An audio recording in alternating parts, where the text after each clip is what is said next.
Well, I just want to thank everybody for incredible hard work that was done here.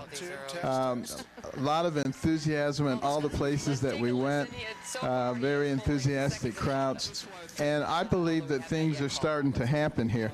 I know the pundits and the political class, they want to call everything, and they say it's all done, it's all over, we may as well go home and do the coronation now. But you know what? I believe that they're wrong, because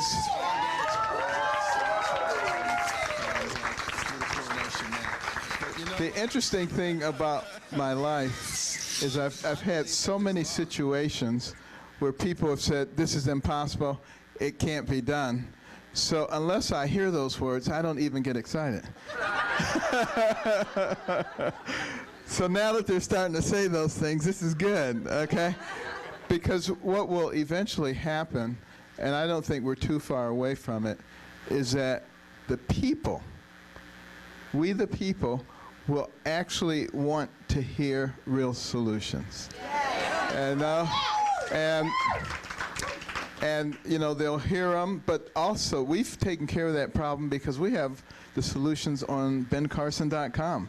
So they can go and actually see them. We will continue to talk about them, but that's an uphill battle, of course, because the media tries to black you out.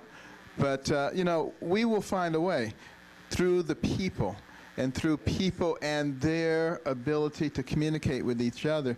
You know, it's just like in the pre-revolutionary days. The patriots were very concerned about the tyranny of George III. And they started having meetings in their living rooms and their barns in the center of the street, inviting everybody, even the loyalists, and talking about what kind of America do you want to have? What do you want to preserve for your children and your grandchildren? What are you willing to fight for? What are you willing to die for? And they were able to strengthen and encourage each other against odds that everyone would have said was impossible. The biggest, most professional military force on earth versus a bunch of ragtag militiamen who didn't even have boots. And yet, who won, you know? And, you know, it was a matter of the fortitude, of the energy, of the belief, of the faith that they had. Those are the very same things that we have, because we recognize what the issue is here. We have a country that is rapidly heading off the cliff. If someone had tried to describe America to you today, 30 years ago, you wouldn't have believed them. You would have said, no, no, you're wrong, you're talking about someplace else. That's how rapidly it is moving. And if we don't stop it, I shudder to think about what the future will hold.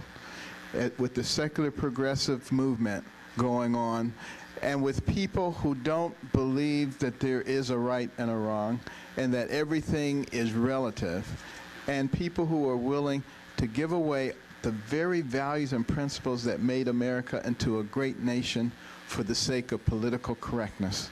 You know, that obviously is a formula for disaster. But I believe people are already starting to wake up. I'm seeing it everywhere I go. And it's just a matter of time before they start demanding answers and they start demanding solutions. Because right now we're sort of in the ancient Rome stage where everybody wanted to go to the Colosseum and, oh, bring on the lions and the tigers and let's see them eat the people, you know. I mean, this was cool. This was what they wanted while Rome was burning. And, you know, right now we're in that stage, okay? But we have a bunch of fire extinguishers. And we are going to put the fire out, and we are going to put the fire in our bellies, you know?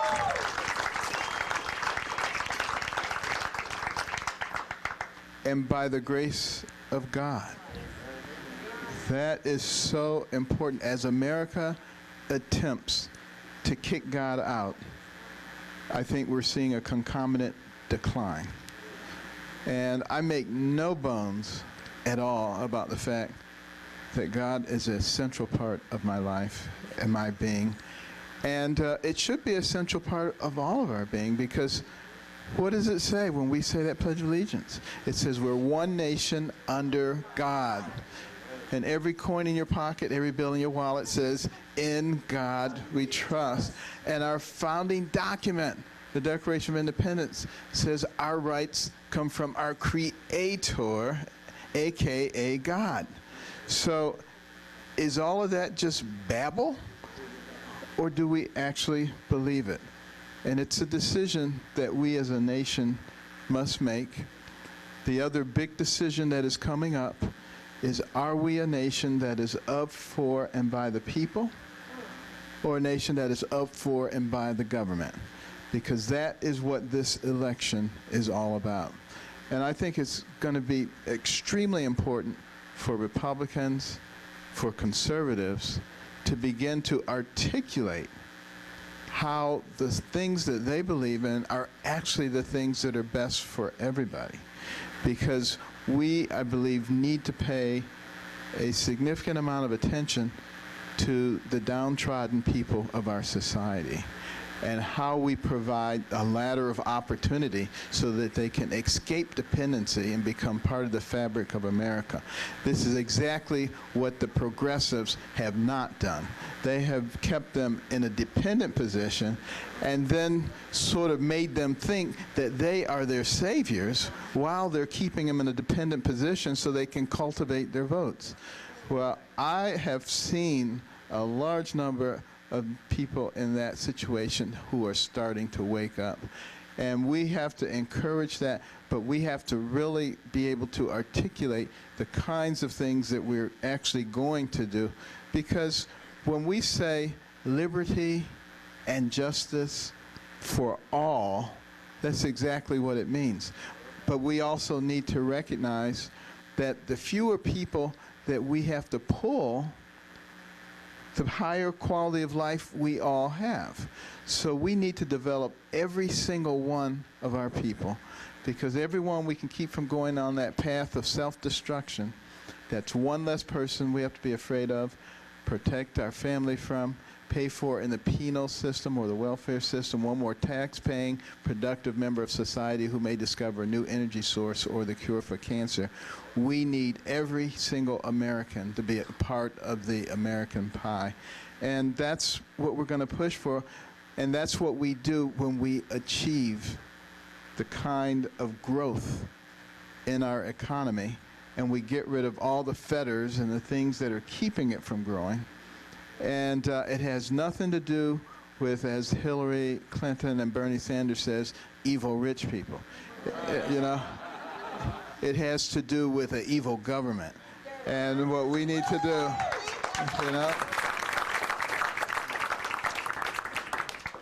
And they don't like it when I call them evil. You know, they get really upset, you know. But, you know, you call it what it is. You know, we talk about ISIS, we talk about the global Islamic jihadists and terrorists. We do now, the administration doesn't. But you know, you can't fight it if you don't call it what it is. So we know what it is, we're going to call it what it is, and God willing, we're going to mobilize the American people to actually recognize who their friends and who their enemies are. We together are an incredibly powerful force. We can absolutely define the course of our nation, and we will be at the pinnacle. We will decide what kind of nation we're going to have. Thank you very much.